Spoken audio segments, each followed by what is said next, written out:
Universidad Fermín Toro presenta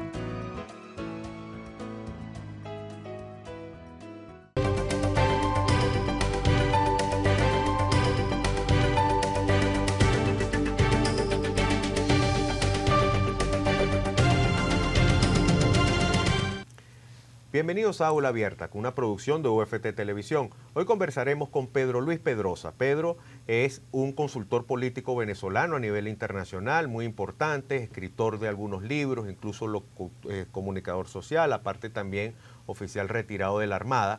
Y vamos a hablar sobre algo muy importante, que es, digamos, los modelos políticos. Y sobre todo también, Pedro, hablar acerca de incluso de esos modelos políticos comparados, podríamos decirlo de alguna manera. Aprovechando pues que tienes dos maestrías en ciencias políticas y en política internacional, en relaciones internacionales, específicamente hablando, por ejemplo, hoy en día se habla mucho sobre modelos políticos como por ejemplo las diferencias entre capitalismo, comunismo, socialismo, liberalismo.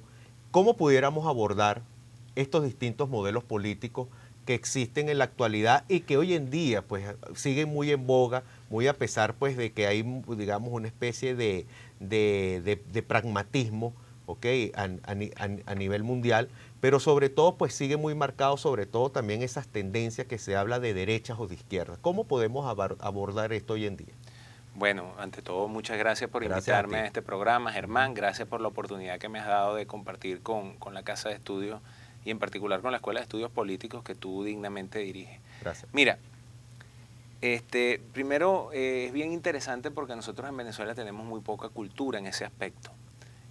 Hay países con tradiciones decimonónicas de bipartidismo, de derechas e izquierdas, como tú puedes ver en España, por ejemplo, que existe el PSOE y el Partido Popular, y está claramente el PSOE de izquierda y el Partido Popular de derecha. Conservadores y liberales en Colombia, que la palabra liberal también ha sido secuestrada por la izquierda, demócratas y republicanos en los Estados Unidos, y así existen varios países en el orbe donde en Francia también es muy marcado el partido de derecha, el partido de izquierda. De hecho, las expresiones izquierda y derecha provienen de Francia, de la Revolución Francesa, y de donde se sentaban jacobinos y girondinos. Sí, señor. O sea, los girondinos la derecha, los conservadores, los jacobinos la izquierda, que al final terminan lideran o toman o se montan en la ola de la Revolución Francesa, y con un hombre muy siniestro, Maximiliano Robespierre. Sí, señor, y el llamado régimen del terror. Claro, imponen el régimen del terror. Lo que pasa es que nada es casualidad. Sí. Nada es casualidad, y eso se replica aún en nuestros días. ¿Qué es lo que uno puede utilizar para comparar modelos políticos? Uno, la intervención, el grado de intervención del Estado en aspectos de control de seguridad, control de la vida de los ciudadanos en restricción de libertades, y sin desviarnos del tema de las libertades, el control del Estado en particular sobre la libertad económica. Ese es el aspecto que más va a determinar si un partido o si un movimiento político es de izquierda o de derecha. Tanto más intervención tiene el Estado sobre la economía de un país, tanto más a la izquierda se encuentra. Tanto más libertades económicas existan dentro de en un sistema de gobierno, tanto más a la derecha se encuentra. Entonces tú puedes tener dos sistemas de gobierno muy represivos, muy controladores de otras libertades, uno que ofrece muchas libertades económicas, y entonces estaríamos hablando de Augusto Pinochet. Claro. Y otro que niega todas las libertades económicas, y estaríamos hablando del recientemente fallecido Fidel Castro, a quienes la propaganda de la izquierda pretende comparar, siendo dos cosas absolutamente distintas. Si bien ambos fueron dictadores, uno tomó a Cuba a la punta de América Latina en el año 59 y en 10 años lo había puesto a la cola. El otro tomó a Chile en la cola de América Latina en el año 73, y cuando se fue convocó unas elecciones, las perdió, entregó y dejó a Chile como una economía sumamente productiva, como una economía competitiva y con un ingreso per cápita superior al de toda Latinoamérica. Bueno, y tal es el caso que la concertación chilena que hoy en día pues gobierna en Chile, pues ha mantenido pues los postulados. Bueno, te corrijo, la concertación ya no gobierna en Chile. Ellos se disuelven porque Bachelet incluye en la concertación al Partido Comunista Chileno. Y entonces ellos dicen, le llaman la Nueva Alianza. Pero lo que son los democristianos chilenos decidieron apartarse de esa Nueva Alianza. Pero digamos, pero antes de eso, digamos, lo que fueron los primeros gobiernos de la... Claro, Patricio Aylwin, Frei, Lagos, pues que mantuvieron pues parte de lo que fue esa alianza de la concertación, continuaron con los postulados de la economía de Augusto Pinochet. Claro, es que ahí viene lo que tú hablas de la transversalidad o el pragmatismo, ¿no? En el ejercicio de poder, ya una vez cuando tú asumes el poder y tienes que diseñar políticas públicas, es muy probable que tú tengas que ser transversal, dar subsidios a algunos sectores, pero también, ¿qué subsidias? O sea, ¿subsidias la escuela o subsidias el consumo? Porque en un país liberal, el gobierno daría voucher a las personas directamente para que ellos con esos vouchers vayan a inscribir a los hijos en la escuela privada que deseen. En los sistemas de izquierda socialista, lo que hace el Estado es subsidiar la escuela. Y los resultados los podemos ver en Venezuela. Y lamentablemente, pues esos resultados no son precisamente los más halagadores, Pedro. Y fíjate tú que tal es el caso de que siempre se ha dicho pues que la gente no siente la escuela como suya. ¿Por qué? Porque sencillamente no está pagando por ello. O en todo caso, pues siente muchas veces de que puede, digamos, violentar la escuela, dañar la escuela, porque total, bueno, eso no le duele absolutamente a nadie. Si pasa hasta en las en universidades privadas. Sí, exactamente. Y eso que la paga. Eso es así. Bueno, vamos con una pausa y al regresar quisiera, Pedro, de que habláramos acerca de hoy en día ya, digamos, lo que es el Estado moderno. El Estado moderno, ya sea de izquierda o de derecha, pues básicamente hacia dónde se debe dirigir del punto de vista de lo que son las políticas públicas y la satisfacción de las necesidades colectivas de la población. Adelante, con gusto. Vamos con una pausa y ya venimos con más de Aula Abierta a través de UFT Televisión.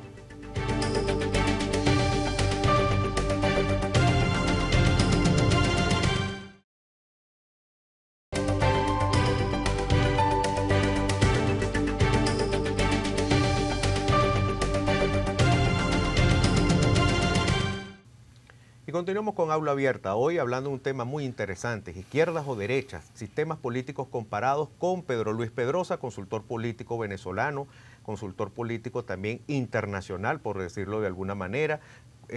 Ya más adelante pues también podremos hablar acerca de ello, de lo que es la consultoría política. Pero Pedro, habría quedado una pregunta en el aire. Hoy el punto de vista de lo que es el Estado moderno, el Estado digamos como tal, ese estado de bienestar, por decirlo de alguna manera que se conoce hoy en día, pues cómo abordarlo desde el punto de vista de lo que es la izquierda o lo que es la izquierda y lo que es la derecha. Bueno, cómo abordarlo, digamos, no digamos dogmáticamente, pero sí de una forma en la cual pues el ciudadano tenga acceso a satisfacer sus necesidades colectivas. Hay dos libros providenciales que incluso fueron quemados en la Universidad Central de Venezuela, en la casa que vence la sombra. En esa casa donde se reunieron 911 y que intelectuales venezolanos a firmar una carta para darle la bienvenida a Fidel Castro, ahí se quemaron dos excelentes libros de un excelente venezolano llamado Carlos Rangel. Carlos Rangel, sí. Esos libros son Del buen salvaje al buen revolucionario y El tercermundismo.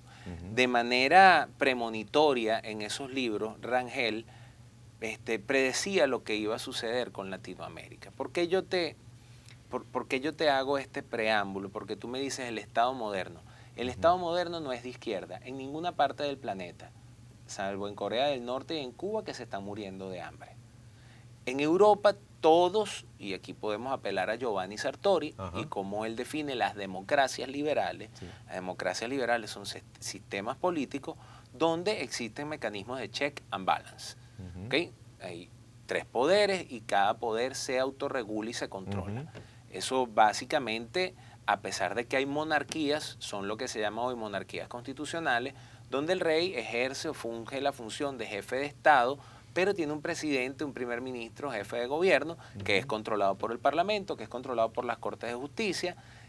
Los que sabemos el caso de España y que estamos íntimamente ligados porque Venezuela financió un movimiento político de izquierdas allá en España que se llama Podemos.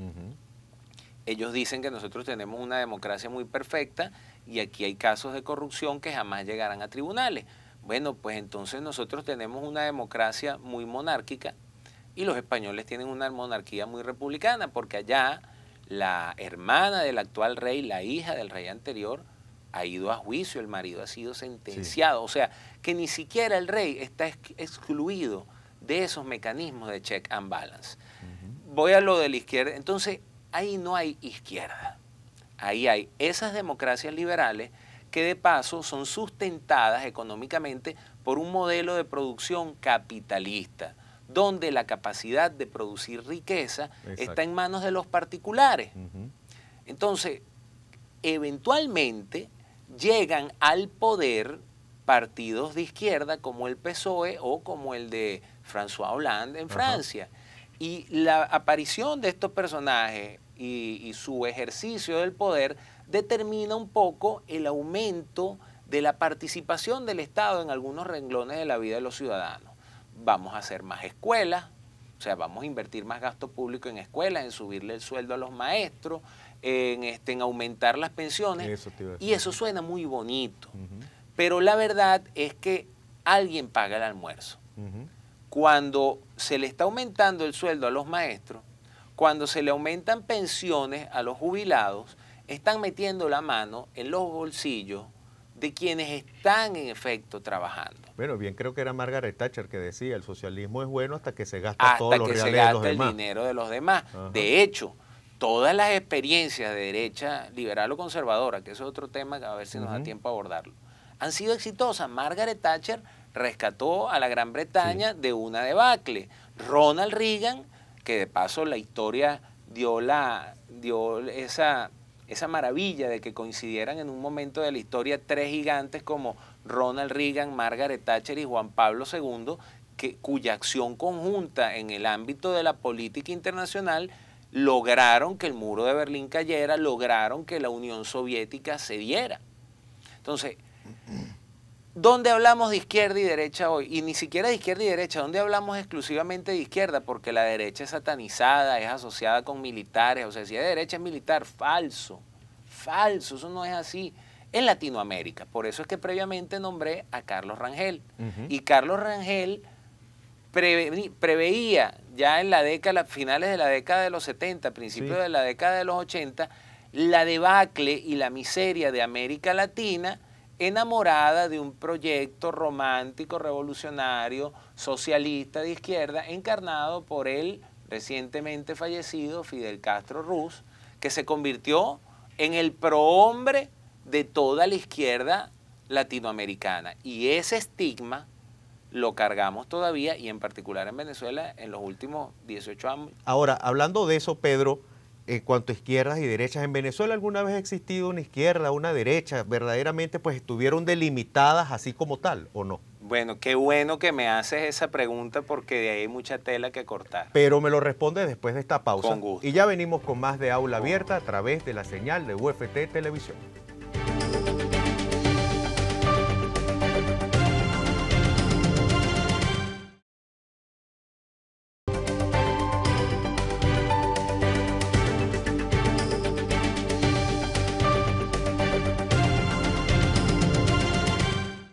Y volvemos con Aula Abierta, hoy con el consultor político internacional venezolano Pedro Luis Pedrosa. Pedro, quedaba una pregunta en el aire. ¿En Venezuela han existido izquierdas y derechas? ¿Eso ha estado bien delimitado o no es así como tal? No, mira, en Venezuela en el siglo XIX hubo un intento de balance político, conservadores y liberales, pero muy escueto, porque incluso Antonio Leocadio Guzmán dice... Sí. Si ellos hubiesen dicho federalismo, nosotros hubiésemos dicho centralismo. Exactamente. O sea, era una caimanera eso.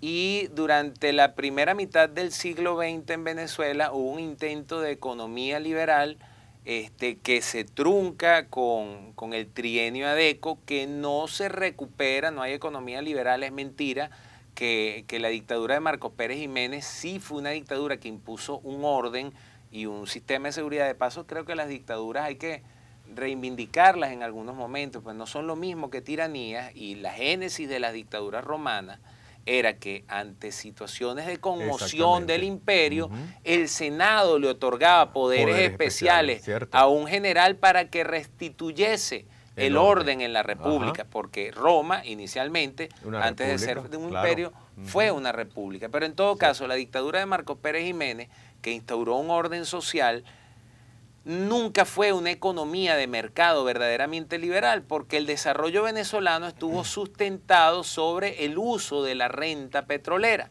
La historia parece indicar que Pérez Jiménez fue más eficiente que el resto de los gobiernos en la inversión de la renta petrolera, porque me pueden decir... sobre todo en la construcción de obras públicas. Claro, sí, pero en todo caso no había derecha. Hubo un intento de derecha liberal con el doctor Arturo Uslar Pietri, quien en una entrevista con Marcel Granier confiesa que él no pudo desarrollar su proyecto porque la financiación de su partido político no era suficiente a través de los que le aportaban y de la gente que de manera filantrópica le entregaba dinero, y que él hubiese tenido que involucrarse en la rosca del Estado, en conseguir contratos del gobierno para poder financiar su partido, y teniendo contratos otorgados por el gobierno, sería muy inmoral tratar de hacer oposición, no podría hacer oposición. De modo que eso ha sido la égida política de Venezuela en la segunda mitad del siglo XX. Yo siempre lo nombro, eso está reflejado en un libro que se llama La crisis de la democracia venezolana y el pacto populista de conciliación de élites, del profesor Juan Carlos Rey, profesor de la Universidad Central de Venezuela. Pues pareciera que es como un prurito, ¿no? Decir de que, bueno, si yo soy de derecha, bueno, pero es que la izquierda pareciera que es como que da más votos, entonces, bueno, si eso me inclina. Lo que pasa es que el discurso de la izquierda es mucho más potable para las masas, cuando la verdad es que el Estado, cuanto más crece, cuanto más problemático es para los ciudadanos.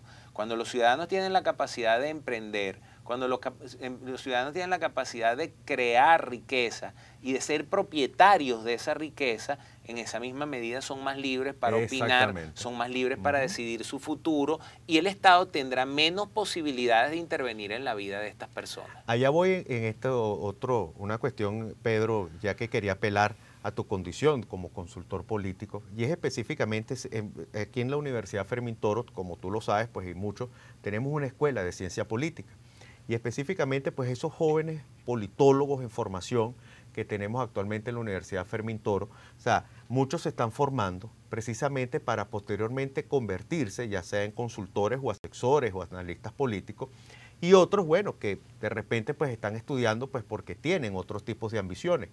¿Qué le pudiéramos, digamos, aconsejar a esos jóvenes acerca, digamos, de dedicarse a la consultoría política, a la asesoría como tal? O sea, no aspirar pues solamente a tener un cargo público. Bueno, lo primero que yo puedo utilizarme, como yo era oficial de la Armada y yo había cursado una de mis maestrías siendo oficial naval, por cuestiones políticas y por no querer hacer política con uniforme, yo solicito el pase de retiro, yo me fui sin pensión, sin nada de eso, y ya después de haber estudiado yo le había adquirido el gusto a este oficio, ¿no? O a la política en general. Yo me di cuenta que no hay condiciones en Venezuela para que una persona como yo participe en la política, sin embargo, es tan amplia que yo dije, bueno, me voy a dedicar a la consultoría.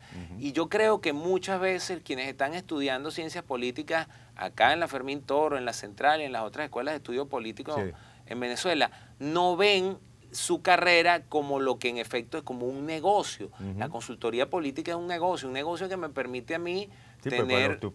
digamos, una de las vertientes, por decirlo así, de la politología es el politólogo como estratega. Claro, como estratega. Y esto ha sido un oficio que me permite a mí estar una vez al mes, por lo menos, sentado en un avión viajando a otro país, yendo a visitar clientes en otras oportunidades. Eso sí, uno es un eterno desempleado, pero queda en uno agarrar, buscar, demostrar capacidad, mostrarse, escribir, proyectar lo que uno sabe para que entonces uno tenga la oportunidad de ir a otros sitios y captar clientes.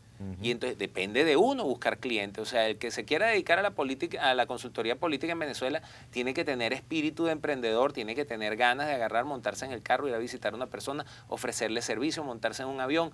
Pero es un negocio que no digamos que es muy rentable, pero que está por arriba del promedio, que está por arriba del estándar medio de lo que sería la vida de un politólogo y básicamente, resignado a la administración pública en Venezuela. Y básicamente te pregunto, Pedro, porque hoy en día pues la ciencia política es una ciencia en ascenso a nivel mundial, ¿ok? Y lo demuestran pues específicamente todos esos estudios. Y una de las formas, pues digamos, de que eso se evidencia es parte de la consultoría jurídica y la asesoría también. Donald Trump no ganó las elecciones en los Estados Unidos. Las elecciones en los Estados Unidos las ganaron los estrategas de Donald Trump. Bien importante eso. Ellos son los que ganan y nadie sabe quiénes son. Eso es bien importante, Pedro, y ya para finalizar, quisiera algo que específicamente nos comentara. Por ejemplo, lo que ha sido parte de tu experiencia, ¿qué países has tú asesorado? Por ejemplo, si lo pudieras decir, ¿a quiénes has asesorado para que tengamos una idea pues de lo que estamos hablando? Bueno, en Panamá he trabajado tanto con el PRD como con el Partido Panameñista, que son, el Partido Panameñista es el que está ahorita en el poder. En Colombia he trabajado exclusivamente, bueno, en algunas campañas de alcaldías y gobernaciones así pequeñas he trabajado con varios partidos, pero mi cliente recurrente en Colombia es el Partido Centro Democrático, el partido liderado por el presidente Álvaro Uribe, exactamente. Bueno, Pedro, lamentablemente pues hemos llegado al final, la verdad que ilustrativa la entrevista y sobre todo pues muy clara y muy concisa, muy precisa, al igual como por ejemplo la parte de la conferencia que diste hoy en la primera jornada de comunicación política para la transformación social. Muchas gracias por venir, no sé si tienes un mensaje final. Le reitero a los estudiantes de ciencia política que si se van a dedicar a la consultoría sepan cuál es su papel y sepan qué quieren hacer como consultores. Bueno, hemos llegado al final por el día de hoy. Muchas gracias por la sintonía y no nos vamos antes sin recordar nuestras redes sociales en Twitter y en Instagram, @UFTTV, Facebook, UFT Televisión, el correo electrónico televisora.uft@gmail.com. Muchas gracias y será hasta la próxima.